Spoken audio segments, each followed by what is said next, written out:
ہے کتابٌ انزل الیک فلا یکن فی صدرک حرج منہ لتنذر بہ وذکریٰ للمؤمنین۔ یہ عظیم کتاب یعنی قرآن پاک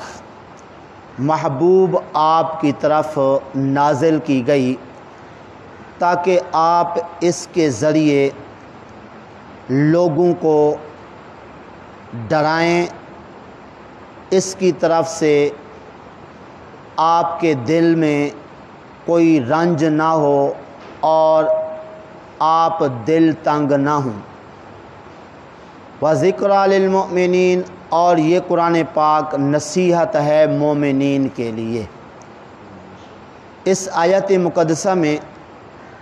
اللہ تبارک و تعالی نے آقا کریم صلی اللہ علیہ وسلم کو تسلی دی اور حوصلہ دیا کہ محبوب آپ جو ہمارے پیغامات لوگوں تک پہنچائیں گے، ان پیغامات کو پہنچانے کی صورت میں آپ کو طرح طرح کی تکلیفیں دی جائیں گی، آپ کو جھٹلایا جائے گا، آپ کی باتوں کو نہیں مانا جائے گا، لیکن ان باتوں کے نہ مانے جانے پر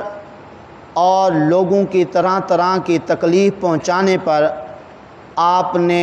تنگ دل نہیں ہونا ہے، پریشان نہیں ہونا ہے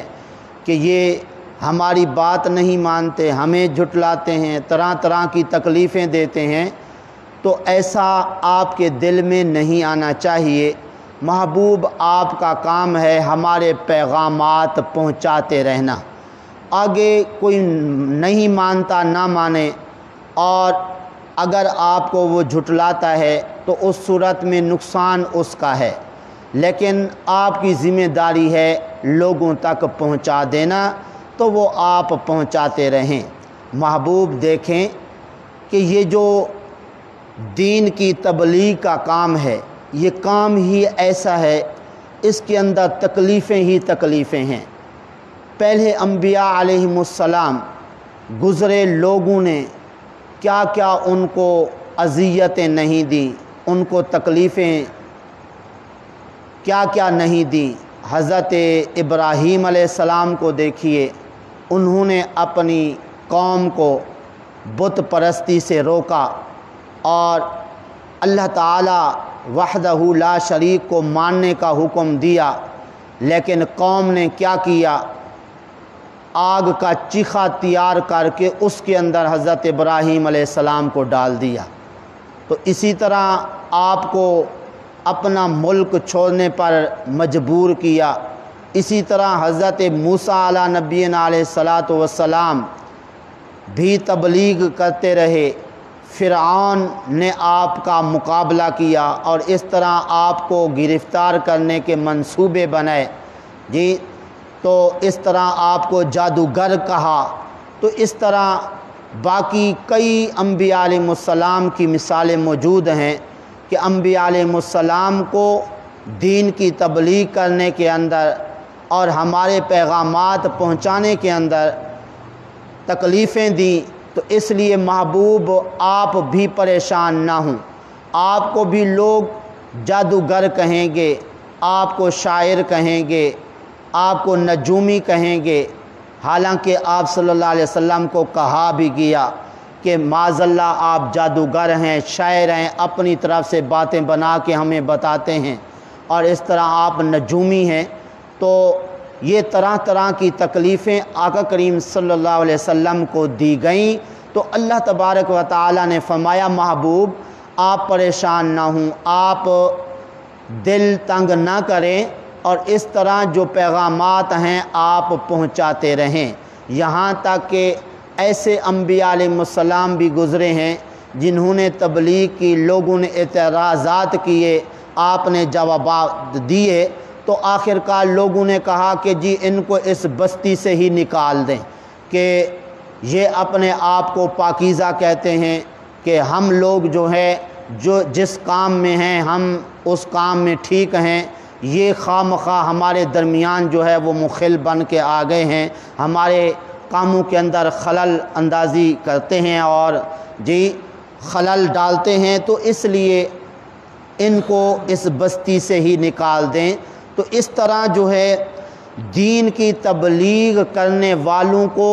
کیا کیا تکلیفیں نہیں پہنچائی گئیں، اور اس لیے اب امت محمدیہ کیونکہ یہ آخری امت ہے، اور اس لیے اب اس امت کے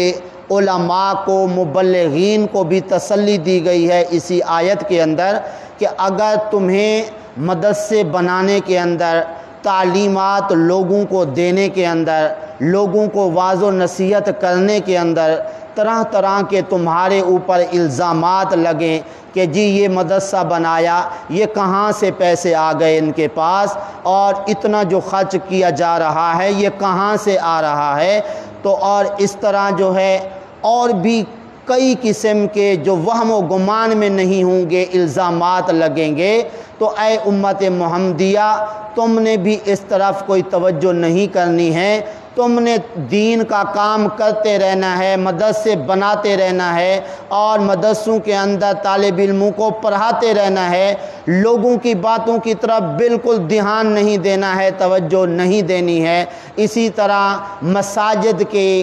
جو انتظامیہ جو کچھ کام کرتے ہیں، اچھا کام کرتے ہیں، لوگ پھر اس پہ کیا کیا باتیں کرتے ہیں، تو اس طرح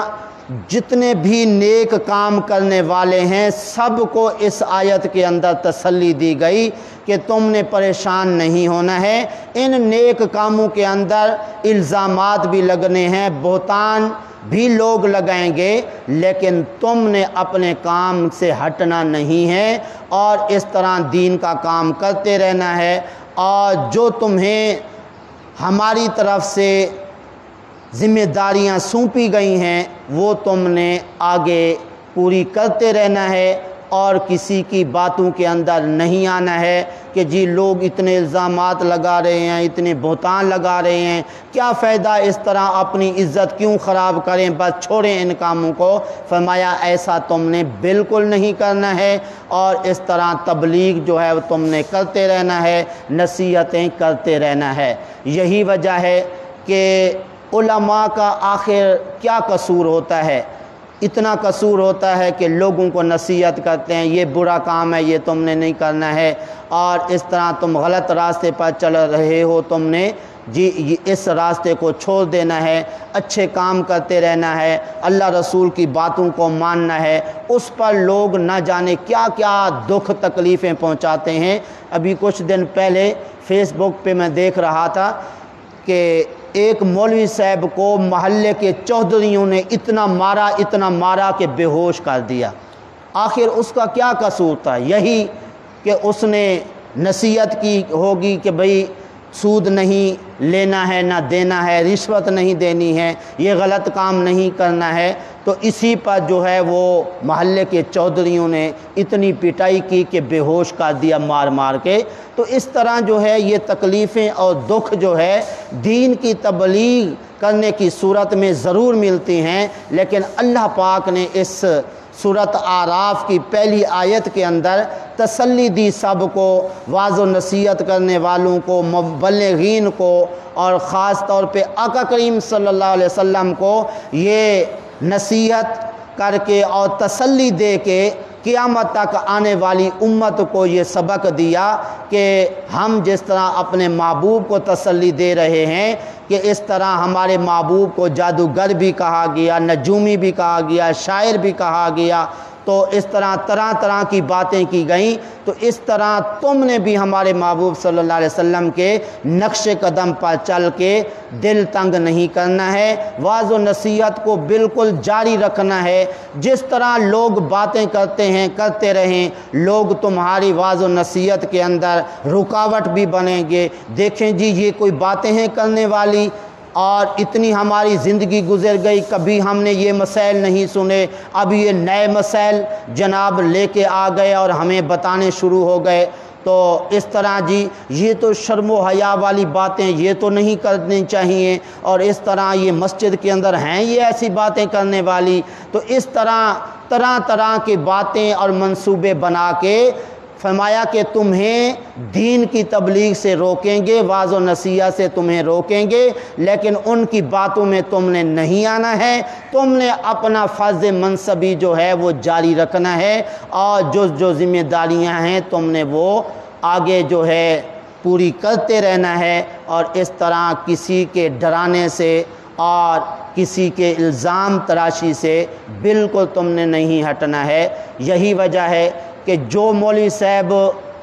درس نہیں دے گا اور کسی قسم کی واعظ و نصیحت نہیں کرے گا، لوگ اس سے کوئی بات بھی نہیں کریں گے، لیکن اگر کوئی واعظ و نصیحت کرے گا اسی کو برا کہیں گے اور اسی پہ طرح طرح کے الزامات لگائیں گے۔ تو اس لیے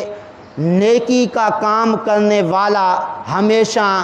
جو ہے وہ تکلیفیں دیا جاتا ہے۔ جو اچھے لوگ ہوتے ہیں، اچھے ذہن کے مالک ہوتے ہیں، وہ تو الٹا شکریہ ادا کرتے ہیں، مہربانی جناب کی کہ اتنے مسائل سے ہمیں آگاہ کیا اور اتنی غلطیوں کے اندر ہم مبتلا تھے، اب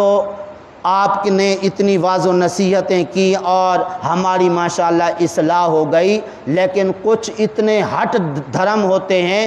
جو لوگ نصیحت قبول فرمانے والے ہوتے ہیں، جو خوش ہوتے ہیں، ان کو بھی ورگلاتے ہیں، تم تو بیوقوف ہو، یہ چھوٹا سا مولوی ہو کے دیکھو جی تمہاری غلطیاں نکالتا ہے۔ یہ درمیان میں کون آتا ہے؟ شیطان۔ اس طرح جن کو نصیحت کی جاتی ہے، جو اس پہ عمل کرنے کی کوشش کرتے ہیں، درمیان میں شیطان آ کے جو نہیں نصیحت کو قبول کرنے والے ان کے ذہن میں ڈال کے اس طرح پھر جو نصیحت کو قبول کرنے والے، نصیحت پر عمل کرنے والے ہوتے ہیں، ان کے اس کام کے اندر، نصیحت پر عمل کرنے کے اندر بھی جی مخل بنتے ہیں۔ نہیں جی تم اتنے امیر ترین لوگ اس چھوٹے سے مولوی کی باتوں میں آ کے تم اس طرح کر رہے ہو، یہ تو کوئی عقل مندی نہیں ہے۔ تو اس طرح جو ہے ہر مبلغ، ہر نصیحت کرنے والے کو اس سے جو ہے وہ عبرت حاصل کرنی چاہیے، اور کبھی بھی لوگوں کی باتوں کے اندر آ کے اور اس طرح لوگوں کی تکلیفوں کو دیکھ کر اس کو پیچھے نہیں ہٹنا چاہیے، بلکہ